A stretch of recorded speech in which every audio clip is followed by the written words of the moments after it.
Here we go. This is day 11, 30 teams, 30 videos. If you haven't seen the last 10, go watch them. Let's go. Who's it going to be? Who are we going to talk about? Give me a team that's interesting. Give me a team Chicago, Denver, Detroit basketball. I am so down to talk about them. They are also one of the most surprising teams, probably the most surprising team in the entire league this season. Going into the season, I felt like the Pistons were poised to be a breakout team just simply because of the raw talent they have on their roster. Obviously, starting with Cade Cunningham, continuing on Asar Thompson, and many other players. I'll pull up the depth chart right now. The makeup of this team actually is really, really interesting to me, right? Because Cade Cunningham and Asar Thompson, who I already mentioned, are two very, very young, up and coming players who I think are both going to have dominant careers and are going to be huge factors in the Pistons' success for a very long time. And that goes the same for Jalen Duren, who's had a very good year, one of the athletic bigs for the Pistons, and obviously Isaiah Stewart's the other one. But Jalen Duren has really risen as the Pistons starting center this season. And then Ron Holland, who was their first round pick, I can't say his name, Simone Fontecchio, I believe is how you say it. Has had a pretty solid year. He hasn't done anything too crazy. I forget how they acquired him specifically. He was in Utah last season, but I mean, we can look, right? If I want to. Yeah. Or no, he was in Detroit last year. Okay. I guess I forgot he was in Detroit last year, but that's fine. Um, he hasn't had, yeah, he's had a better year. I was gonna say he hasn't had as good of a year, but he only played 16 games last year, and that's why his averages are a lot higher. But 66 games, so he's had a fine year. I haven't paid much attention to him specifically, but if you go back and you look at the rest of the makeup of their team, right?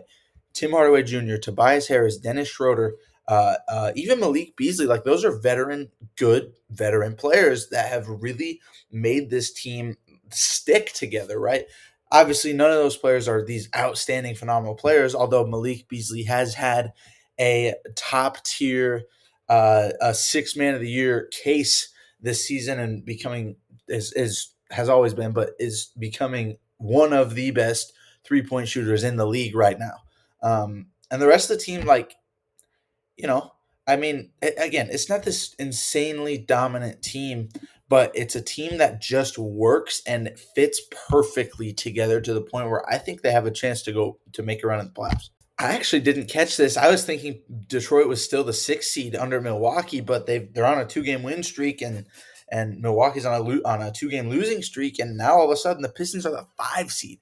That is crazy. I want you guys to actually understand how crazy that is. Detroit was a horrible team last year. This team was 14-68. I just looked it up last year. 14-68.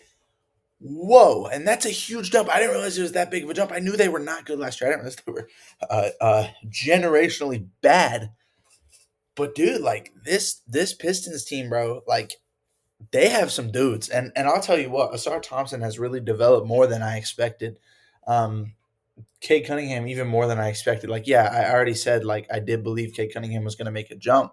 I didn't think it would be this big, right? And that's why the most improved player of the year award is most likely going to go to him. And I'm going to talk about that actually right now. There's a lot of people talking about questioning how Cade Cunningham could win the most improved player award when he was the first overall pick just a few seasons ago and hasn't. I mean, everyone like we know he hasn't played that well.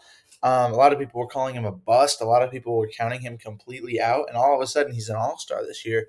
And there's a lot of people making the argument that a player that good shouldn't be allowed to win most improved player because it should be held for those players that don't necessarily get the higher awards and stuff like that. But I'd argue otherwise. I can understand completely the argument where you look at his stats and say, oh, this guy has not averaged as many. Like, he's averaged just a few more points, just one more, like a turnover more, less than a foul. Like, his stats haven't, like, g- significantly changed. That's the word I was looking for. They haven't significantly changed, but I would disagree. Like, look at his stats this season: 26 points, 9.2 assists, and almost a double double with points and assists. 6.1 total rebounds, most of them being defensive, but he's shooting the ball pretty well. 50 from two, 85 from the free throw line versus 3-point percentage, 35. Like he's shooting pretty solidly. He's not a dominant shooter by any means, but he's been given this task to not only be the guy on this Pistons team, but he has essentially went he brought this team from being generationally bad last season to being a very good team this season. And I mean that genuinely. So I don't think it's fair to say that Cade Cunningham doesn't deserve the most improved player award, because I think he absolutely does. He's improved so much and has become an all-star this season.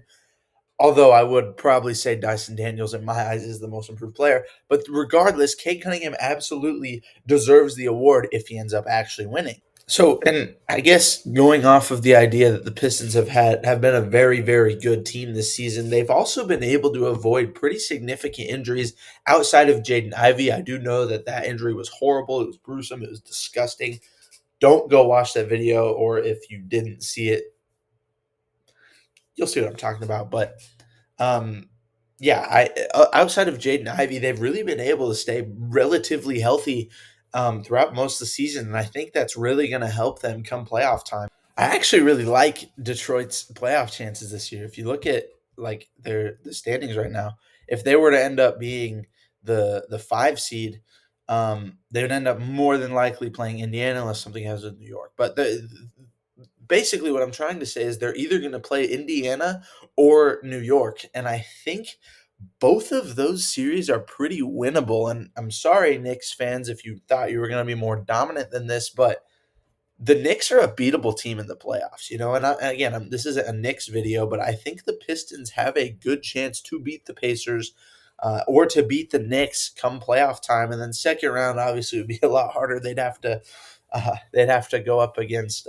either Cleveland or the Celtics. But either way, like one series win this year, in my eyes, is a win for the season for the Pistons this season. That was a play on words. I hope I never have to say something like that again, but you get the point. But enough talk about what's going to happen this year with the Pistons, because I wouldn't put them among the top contenders, but I would put them as a very good dark horse to end up making some sort of run. But let's talk about the future, because I think that's what's more important for this Pistons teams, right? Uh, Obviously, like they're trying to win now, but I think they're in a position to win now and later. So if you look at their payroll, right, Kate Cunningham is obviously locked up for a very long time, and actually thinking about it, that's probably going to end up being a pretty good contract for a guy of his caliber come 2029, 2030 season. But yeah, they have Isaiah Stewart's locked up 15 million a year for a while. Where's Jalen Duran? Why am I not seeing him? I don't know. I don't know. Oh, there he is.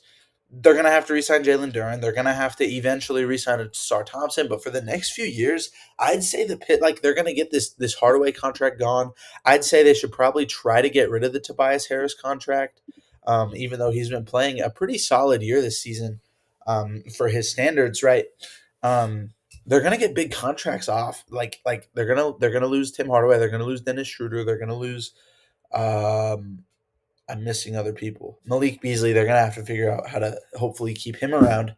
But at least next season, they're honestly set. They should obviously go out and make a couple pretty good moves just to make sure that they stay in that contention of just getting better. And whether that's a young player or an old player, I don't really know.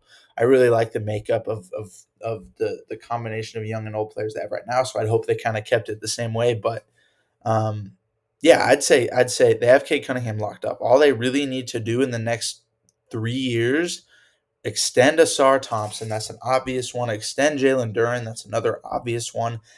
But other than that, it's really just making Jaden Ivey as well. Sorry, excuse me. I always forget about Jaden Ivey because he just hasn't played this year. But I mean, really, this team has a really good chance to be good for a very long time. They just need to make sure that they keep um, those veterans around, because that is what's going to put them over the top. If they have experience and young guys, that's what's going to put them over the top.